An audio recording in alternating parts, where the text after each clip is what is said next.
not, right? I can stop him, okay, from blowing up at the other dog. Good boy. Very nice. He chose to move away. Yep. So when they make that decision, you have to kind of congratulate them for it, right? Good dog. So now we're scaredy cats, right? And it makes me feel good to pretend like I'm macho, right? Yes. But he's got, you know, the dog he just blew up at a minute ago, that dog over there, and he's making good choices. He's basically saying, I'm a little concerned, but I'm not so concerned that I feel that I have to defend myself. Right. Hey, bud. Here. Good doggy. Good boy. He's like, yeah, you suck.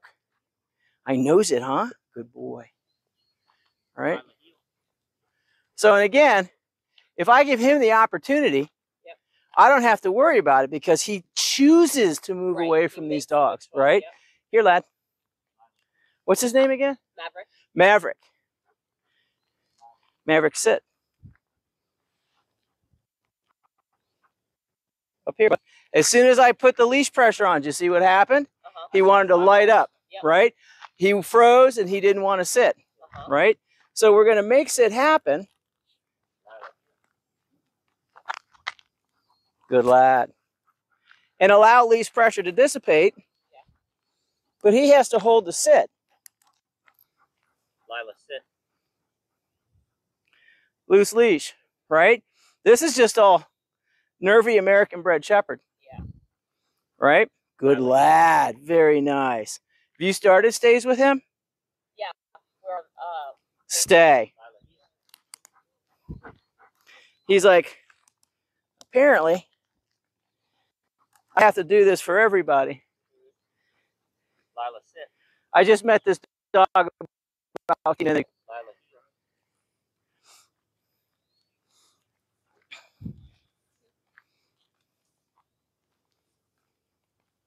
right, and again, just light contact, no pressure. Okay. Good dog.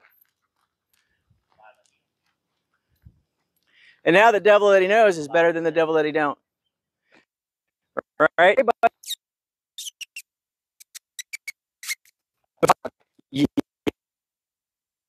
Yeah. Good boy. I know, right?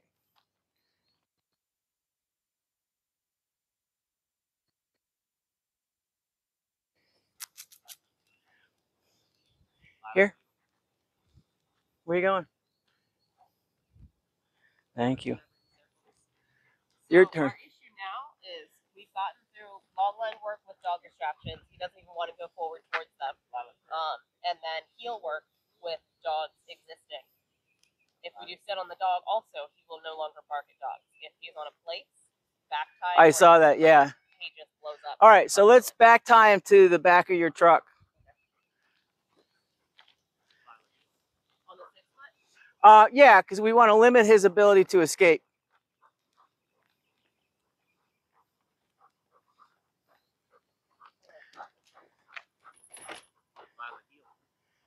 No.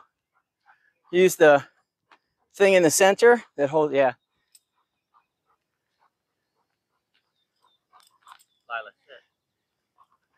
We're going to do 2 leashes, just on the off chance that he can escape. Here, bud. See, she's showing the same ass.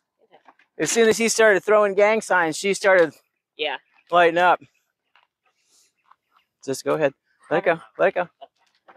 All right. This is him just wanting to escape. Yep. Okay. So let him have his false sense of security. Okay. Just walk away. Just ignore him. Because once he realizes that safety net is gone, okay, he's going to start figuring out fairly quickly that there's not a lot he can do.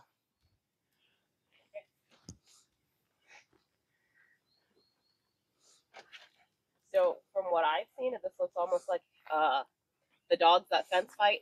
Those cool videos where they're fence fighting and then they open the door and the dogs are like, I didn't know what I was supposed to do from here.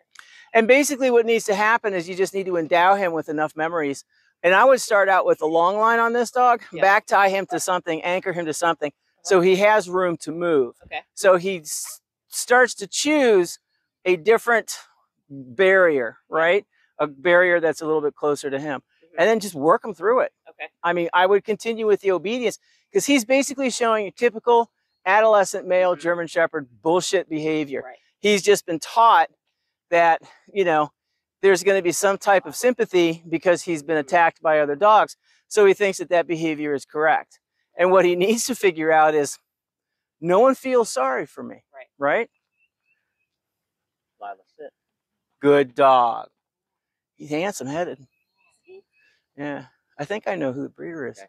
Ooh, let me know. I got 2 dogs and they don't act like this. How can I get a hold of her? Line our canine, bitch. Lila, heel. Good dog. Right? Now, and again, same thing. He's making these decisions, right? You know why? Because he has escape available into the crate. Okay. Right? Where are you going, dummy? Hey, let's get the poop bag out of there so he doesn't mash it. Save me, mommy. There we go. Lila, heel. All right, so watch. I'm going to put pressure on him. Okay? Lila, sit. Right? So he's still toggled between a rock and a hard place. And now all his behavior is, she's sexy. Can I make my acquaintance? Yeah. Right? And it's interesting that he makes that choice. Good lad. Thank you, buddy. Good job. I know it's a lot of work when you have to use your brain, isn't it? And again, same thing. He knows he can't go anywhere, Yeah. right? Escape is available to him. Avoidance is available to him. He's choosing to sit there and say, I guess this ain't so bad. Okay. So I've had him. I have the 2 poles in the middle of my room. That's like about 5 or 6 feet apart, so they're really good for figure 8s. I've had him back tied to like a 3-foot leash, so he has room to move around, but it's still the center of the room, and we just try to work in front of him here, and he does really well there. As soon as he's crated, though, he's screaming. Okay. Is your crate anchored? No. In the back of the truck? Pull it out. Here. Yeah, is it anchored? Pull it out. Can you pull it out? Lila, sit. Off, heifer. She doesn't like your paw prints all over her car. Ugh. Where do you want it? There is fine. Just have it pointing into the parking area. There we go. Now let's put him in there. Hold on. What? It touched me. Oh my God, Mom, it touched me. And take your line on. Same thing, right? Okay. We have a new target for you, Dave.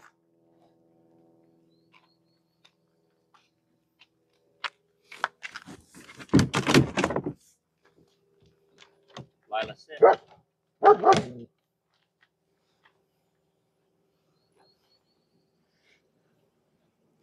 Lila, heel.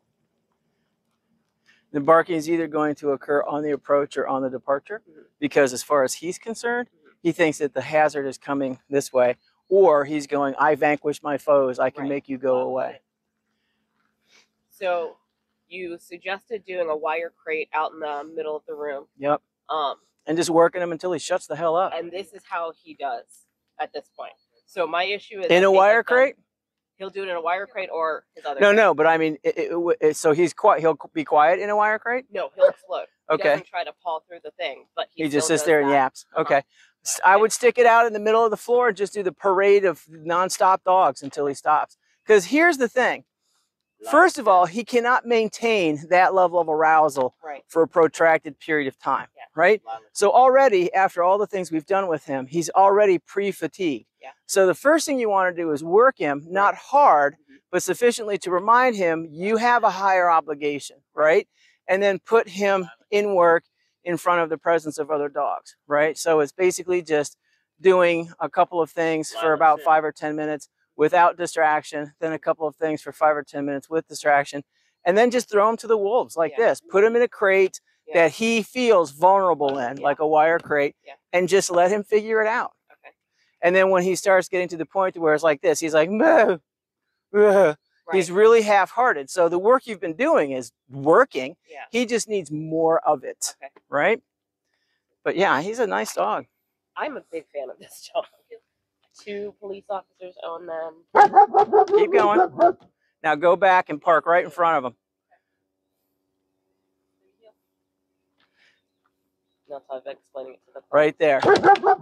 Makes it happen.